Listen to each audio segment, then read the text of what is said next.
Minor పై కేంద్ర మంత్రి బండి సంజయ్ కుమారుడు బండి భగీరథ్ అత్యాచార ఆరోపణలు రాష్ట్ర వ్యాప్తంగా కలకలం రేపాయి. బీఆర్ఎస్ శ్రేణులు తీవ్ర విమర్శలు చేస్తున్నాయి. ఇదిలా ఉంటే దీనిపై ప్రభుత్వం ఇప్పటికే సిట్ కూడా ఏర్పాటు చేసింది. ఓ పక్క కేసు విచారణ జరుగుతుండగా మరో పక్క సోషల్ మీడియాలో వీడియోలు వైరల్ గా మారాయి. తాజాగా ఒక వీడియో తెరపైకి వచ్చింది. కేంద్ర మంత్రి బండి సంజయ్ కుమారుడు బండి భగీరథ్తో ఒక అమ్మాయి సన్నిహితంగా ఉన్న వీడియో స్పష్టంగా కనిపిస్తుంది. అయితే కంప్లైంట్ ఇచ్చిన మైనర్ ఈమెనా కాదా అనేది కూడా స్పష్టత లేదు. కానీ సదరు అమ్మాయి మాత్రం బండి భగీరథ్తో చాలా సన్నిహితంగా ఉంది. ఒకరికొకరు బాగా తెలిసిన వ్యక్తుల్లానే కనిపిస్తున్నారు.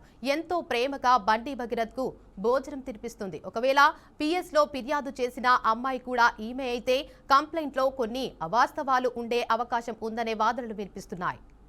ఒకవేళ వీడియోలో కనిపిస్తున్న ఆ అమ్మాయి కంప్లైంట్ ఇచ్చిన మైనర్ ఒకరే అయితే కొన్ని ప్రశ్నలు ఉత్పన్నమవుతున్నాయి. బండి భగీరథ్తో ఎంతో ప్రేమగా ఉన్న సదరు అమ్మాయి తనపై అత్యాచారం చేశాడని ఆరోపించడం నిజమేనా అనే సందేహం కలుగుతుంది. లేదంటే ఎవరైనా కావాలనే ఒత్తిడితో బండి భగీరథ్పై కేసు నమోదయ్యేలా చేశారా అనే అనుమానం కూడా వస్తుంది.